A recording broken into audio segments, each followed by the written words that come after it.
왜 나만 버렸을까? 이 한마디가 두 집안 어른들까지 싸움터로 끌어들이기 시작해요. 안녕하세요. 윤즈컷입니다. 30회까지의 내용을 토대로 31화, 32화 내용을 한번 예측해 볼게요. 우선 화면은 밤, 허름한 식당 앞에 홀로 앉아있는 이상철로 시작합니다. 회사도 그만두고 아들 이지혁은 자기 뜻대로 AP그룹까지 인수해버렸는데요. 집에서는 자식들 밥까지 얻어먹는 처지가 된 게 자꾸 마음에 걸립니다. 이상철은 쭈그려 앉은 채로 한참을 고민하다가 거의 혼잣말처럼 중얼거려요. 돈도 못 버는데 어떻게 차려준 밥을 먹어. 본인은 투덜거리는 말인데 사실은 아내 김다정과 삼남매에게 미안해서 나온 말입니다. 그때 골목길에서 이지환이 뛰어들어오고 뒤이어 이지혁과 이수빈이 들어옵니다. 이지환이 일부러 장난스러운 표정으로 말을 꺼내요. 아버지, 우리 삼남매 회의 결과를 좀 알려드리려고요.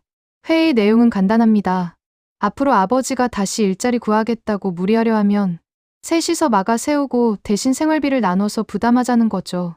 이수빈은 아버지 앞에서 대놓고 계산기를 두드리듯 말합니다. 오빠들 월급에서 얼마, 나 크리에이터 수익에서 얼마. 아버지는 그냥 건강관리만 하시면 되는 걸로 삼남매 만장일치 났어요.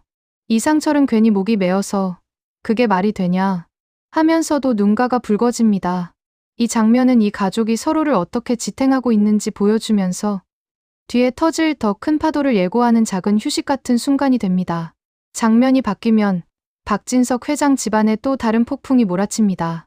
고성희는 진화그룹과의 결혼을 통해 자신과 딸 박영라의 입지를 더 키우려 하고 있죠. 하지만 정작 당사자인 박영라는 마음이 전혀 따라주지 않습니다. 약혼 이야기가 구체적으로 오가는 자리에서 박영라는 고성희의 손가락을 꽉 쥔 채로 한참을 버티다가 결국 손을 뿌리치듯 빼내며 고개를 저어요. 아빠, 저 약혼하기 싫어요. 뽀뽀를 못하겠어요. 솔직한 말이지만 이 집안에서는 상상도 못할 반항입니다. 순간 공기가 얼어붙고 박진석의 시선이 천천히 고성희에게 돌아갑니다. 지금까지는 고성희가 그려온 큰 판을 믿고 따라왔지만 딸을 이렇게까지 몰아붙여야 할 만큼 가치가 있는 혼사인지 의심이 들기 시작한 거죠. 박진석은 입꼬리를 씁쓸하게 올리면서 아내를 향해 낮게 묻습니다. 진화그룹이 탐이 났어? 돈과 권력 때문에 딸 마음까지 팔아버리는 건 아니냐는 경고에 가까운 한마디입니다. 고성희는 순간 표정이 굳지만 곧바로 표적을 바꿔 박영라를 몰아붙입니다. 쥐방울 만한 게 어디서 아빠한테 입을 먼저 떼? 무슨 수작이었니 너? 그동안 부드럽게만 보이던 엄마의 얼굴이 완전히 뒤집히는 순간 박영라는 자신이 모르는 어른들의 계산이 훨씬 더 크다는 걸 직감하게 됩니다. 한편 이수빈 쪽에서도 뜻밖의 로맨스와 갈등이 동시에 시작됩니다. 이수빈은 박성재와의 맞선을 계속 피하고 있었는데요. 집에 돌아와 혼자 생각해보니 어느새 박성재가 싫기만 한 상대는 아니라는 걸 깨닫게 됩니다. 그래도 자존심 때문에 인정하기가 죽기보다 싫어요. 친정집에 들렀다가 돌아오는 길. 지역의 차 안에서 이수빈은 결국 속마음을 털어놓습니다. 말도 안 돼. 진짜 성재 오빠랑 마치 스스로에게 되뇌이듯 믿기 힘들다는 듯 웃으면서 말하지만 얼굴은 이미 붉게 달아올라 있습니다. 그 시각 박성재 역시 방에서 홀로 술잔을 비우며 고개를 떨굽니다. 지은호를 향한 오래된 마음, 이수빈에게 느끼는 묘한 설렘, 그리고 아버지 박진석이 정치적인 혼사를 추진하려는 상황까지 한꺼번에 떠올라요. 결국 그는 거울 속 자신의 얼굴을 보며 중얼거립니다. 내가 무슨 짓을 저지른 거야. 어느 쪽으로 마음을 정하든 누군가는 상처받을 수밖에 없다는 걸 알기 때문입니다. 이제 카메라는 다시 이 드라마의 중심인물 지은호에게로 돌아옵니다. 지은호는 병원 복도를 천천히 걷다가 창가에 서서 밖을 내려다보며 문득 이런 생각을 합니다. 왜 나만 버렸을까? 세상에는 버려진 아이가 한둘이 아닌데 왜 꼭 자신이어야 했는지. 친모를 만나고 나서도 그 답은 여전히 오리무중입니다. 친모라는 여인은 간이식이 필요하다고 말하면서도 정작 과거 이야기는 애써 돌려 말하고 지은호가 어떻게 입양되었는지, 왜 그때는 지키지 못했는지에 대해서는 명확히 말해주지 않았거든요.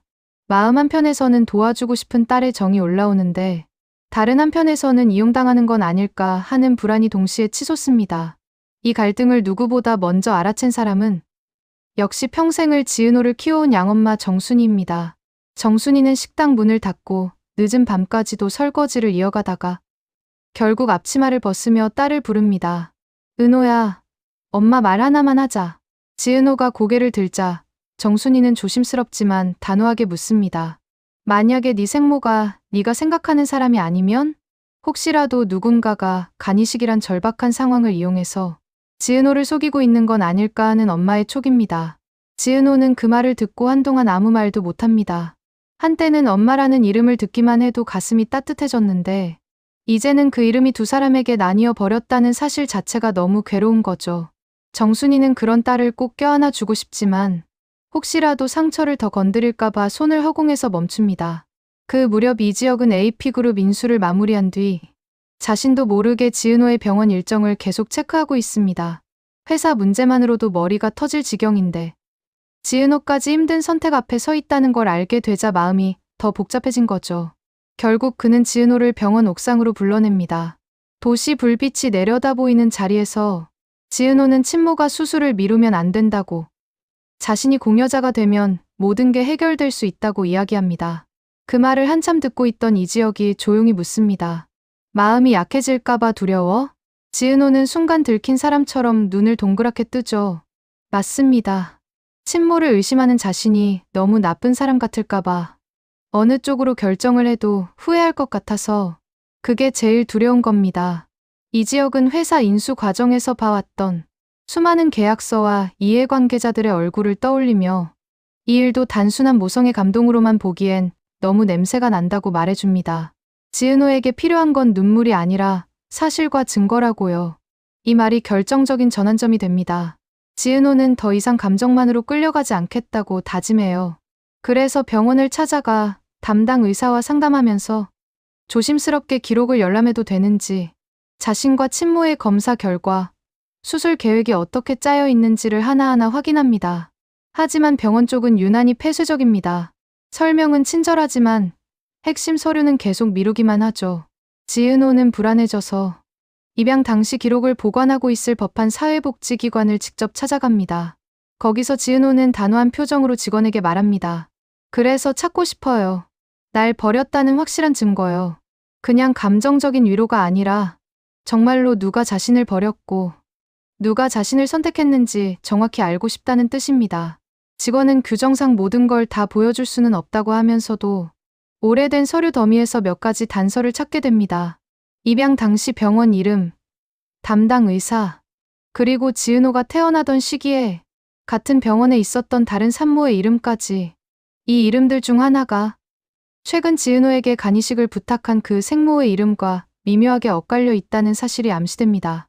완전히 다른 사람이라고 단정할 수는 없지만 무언가 조작된 흔적이 있는 것 같다는 느낌을 주는 정도에서만 살짝 열어두는 거죠. 그 사이 정순이는 또 다른 방향에서 진실을 좇기 시작합니다. 오래전 입양을 도와준 교회 지인을 찾아가 그때 서류를 넘겼던 변호사와 담당 의사의 이름을 다시 확인합니다.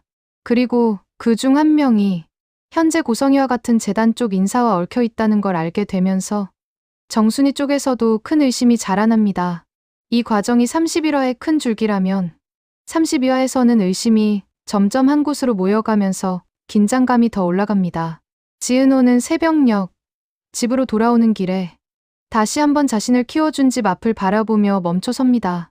문 안에서는 이상철이 TV를 보다가 꾸벅꾸벅 조는 모습이 보이고 부엌에서는 김다정이 내일 아침 반찬을 미리 준비하고 있습니다. 이 집이 아니었다면 자신이 어떤 삶을 살고 있었을지 이제는 상상조차 되지 않습니다. 그래서일까요? 지은호는 자신을 버린 사람이 누구든 이 집 사람들만큼 자신을 지켜준 사람은 없었다는 사실을 더 선명하게 깨닫게 됩니다. 그 마음이 생모에게 흔들리지 않게 지켜야 할 가장 큰 기준이 되는 거죠. 학교와 회사, 집안 여기저기에서 지은호의 사정을 알게 된 사람들의 반응도 엇갈립니다. 어떤 이들은 그래도 친엄마인데 도와야 하지 않겠냐고 말하고 또 어떤 이들은 피가 다가 아니지 않냐고 말합니다. 이 말들이 지은호의 마음을 계속 흔들지만 결국 마지막 선택은 오로지 본인이 해야 한다는 사실만은 변하지 않습니다. 32화 말미, 지은호는 다시 한번 이지혁을 찾아갑니다. AP그룹 인수 이후 이사회와 언론에 치이고 돌아온 이지혁은 몸도 마음도 지쳐있는 상태입니다. 하지만 지은호가 자신을 찾아왔다는 사실만으로도 표정이 조금은 부드러워지죠. 지은호는 그 앞에서 더 이상 눈물을 보이지 않습니다. 대신 차분한 목소리로 지금까지 모은 단서들을 정리해서 말해줍니다. 입양 당시 병원 기록, 지금 생모라고 주장하는 사람의 과거 이력, 그리고 병원과 재단 사이에 오고 간 수상한 후원금까지 모든 이야기를 들은 이지혁은 깊게 숨을 들이쉰 뒤 이제부터는 감정이 아니라 전략으로 움직이자고 제안합니다. AP그룹 인수 과정에서 알게 된 재단 이사들의 약점, 재무자료, 병원과 재단 간의 거래 내역을 이용하면 지은호를 이용하려는 세력이 있다면 반드시 꼬리가 잡힐 거라고요. 지은호는 잠시 눈을 감았다가 조용히 고개를 끄덕입니다. 이제 더 이상 피해자가 아니라 자신의 삶을 되찾기 위한 싸움을 시작하겠다는 결심이 선 거죠. 그리고 마지막 내레이션에서는 지은호가 혼자 마음속으로 이렇게 중얼거립니다. 그래, 이제는 내가 묻고 내가 답을 찾을 거야. 누가 날 버렸는지, 누가 날 지켜줬는지 끝까지 확인하고 나서야 어느 쪽 손을 잡을지 결정할 수 있겠지. 이렇게 해서 31화와 32화는 각자 다른 가족들이 겪는 혼란과 갈등 속에서 지은호가 진짜 자기 편을 찾아 나서는 여정을 본격적으로 시작하는 회차가 됩니다. 생모냐 양엄마냐의 단순한 선택이 아니라 거짓과 진실, 이용과 보호 사이에서 지은호가 어떤 어른으로 성장해 갈지 그 다음 회차들을 기다리게 만드는 데 초점을 맞춰본 예측이었습니다.